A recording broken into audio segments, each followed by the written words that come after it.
Hi Capricorn, this is your August 2023 astrology and tarot reading for you through the 10 houses of astrology. We have for you first the first house, and the first house is how you see yourself, how others see you, how you appear in the world. And here this looks like the Page of Pentacles indicates that you're somebody who is not getting what you deserve. You deserve more than you're getting. This is about a little bit of a payoff, just the beginning of a payoff, something that is just starting to pay off. And to me, the feeling that I get is that really you have that I would say appearance, or not only appearance, or how you feel about it, I would say, more than even the way you appear, that you're just not getting what you deserve. The second house is about your money and about your finances. The second house is the money house. And in the second house, we can see, Capricorn, that there's some difficulty here and some difficulties that are going to be overcome. It's been a hard, long road. You put in a lot of work and you're looking for the success, the victory at the end. Well, right now, there's still some things to overcome, and you will overcome them. The third house is about communication, about our brothers, sisters, communicating in general, about our neighbors. This basically shows that there may be a situation where there's somebody that you're really not communicating with at this time, because the swords are laid off to the side, and this person is just pondering. Actually, they're not even really pondering. They're just kind of like not active, right? So there may be some issue that you need to solve or take care of with somebody in one of those groups, whether a sibling, a brother or sister, or somebody that that is one of your neighbors. So look to see where it is, or you might even have to think over it while we're seeing this, that you need to stop and think through the communication that you have with these people, because the third house is also about communication.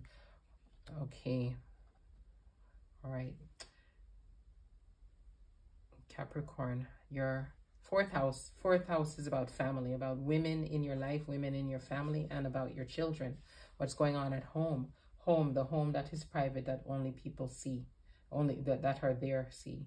So this basically shows that you have things that you're working on balancing, you're juggling.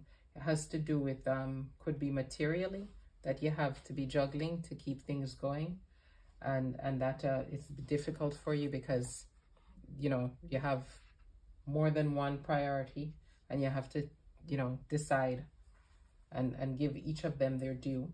It could be that maybe there are people that are at home that are kind of difficult to deal with, and you're trying to keep things even and keep things balanced with them.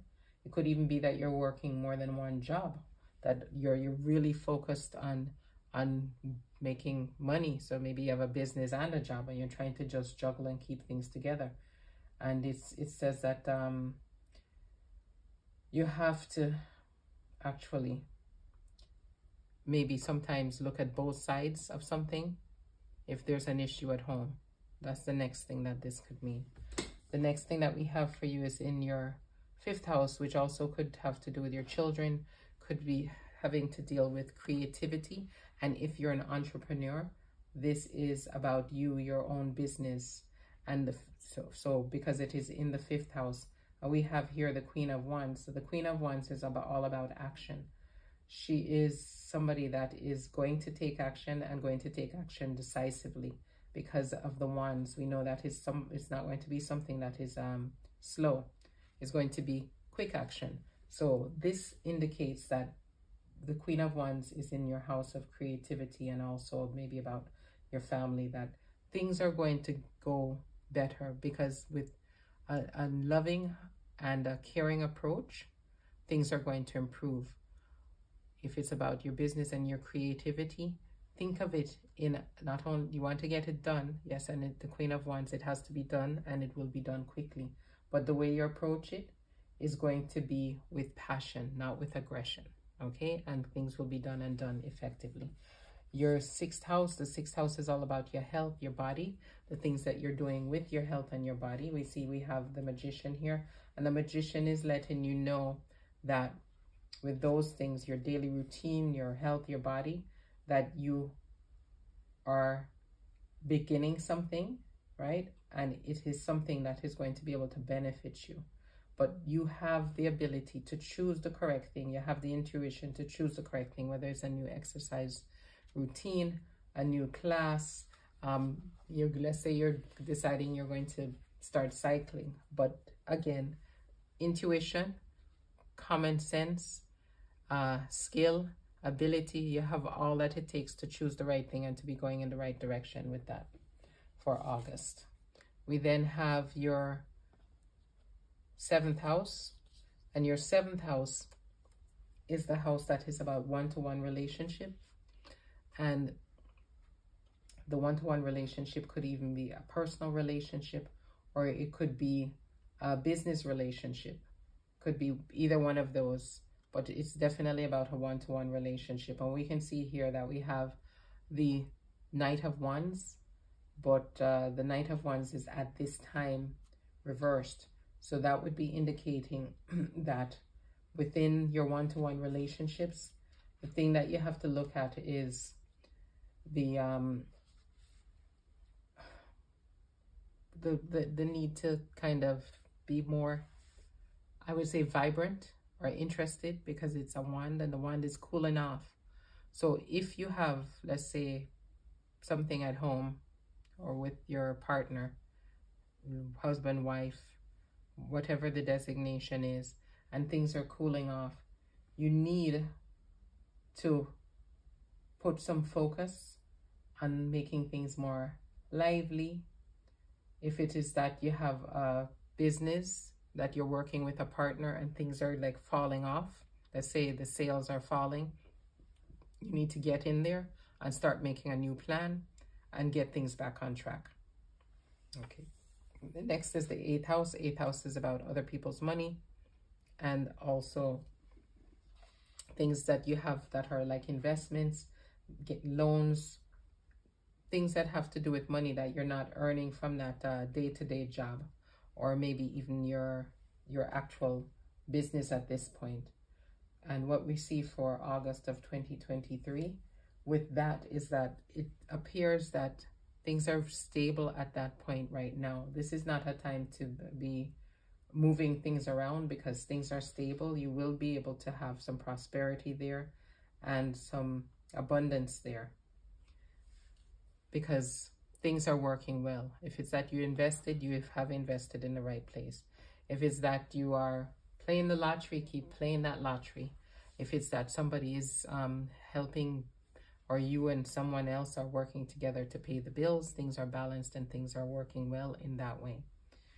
We then have the 9th house, and the 9th house is about foreign shores, whether it's you're taking a trip or you have some people that you're dealing with that are from a different culture or that are far away from you.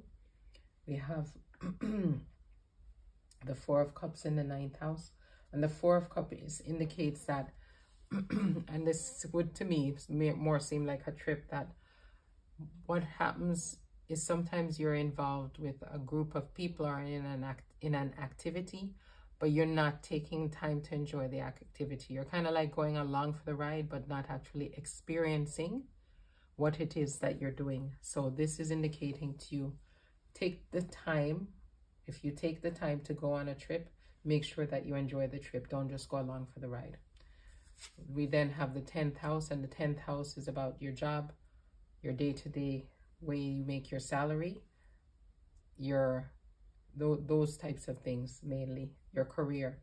And this shows that things are solid for you and stable. So this is not something to make a move left or right, but make sure you continue on steadily doing what you're doing, because here you have amassed some abundance here. And that doesn't literally mean that, let's say, you're getting paid exactly what you want to, but it's steady work, and it's bringing what it needs to bring for you at this point. And it's stable, it's safe. So that is your 10th house for you, Capricorn. We then have the 11th house, and the 11th house has the 3 of Wands, and the 3 of Wands is telling us about your hopes, your wishes, your ambitions, your dreams, and you want to branch out. You want to branch out to be doing more, whether it's in your own business or your job. Maybe you want to travel for work, but this is something about expansion and branching out and dealing with other people that are maybe further away from you, that you're not dealing with currently, and the need to do so to make things better, to make a profit, to make things better, to improve things. So August 2023 shows you will be able to branch out, and this will be a benefit to you. We then have your 12th house, and the 12th house is a house that is about things that are unknown, things that are spiritual, things that are deeper, more than just the things that are material. And for you, Capricorn, this card indicates that with the 7 of Cups, that there's a lot going on that you may not be aware of. It also is a house that speaks about things that are useful or healing, steps for healing, or the need for healing even could be indicated here. But this, to me, I would feel says that there are a lot of things maybe that you're reaching for, and you should use your intuition to choose the thing that you go for. Intuition is here. You should take the time, whether it is for mindfulness or meditation activity, to reach to your higher self, to be able to get the answers that you need, to take care of the things that you have in your life that need to be sorted, and the decisions that you need to make. So don't rush. Go with your inner guide. So those are the messages for you for August 2023, Capricorn. Take care. Bye-bye.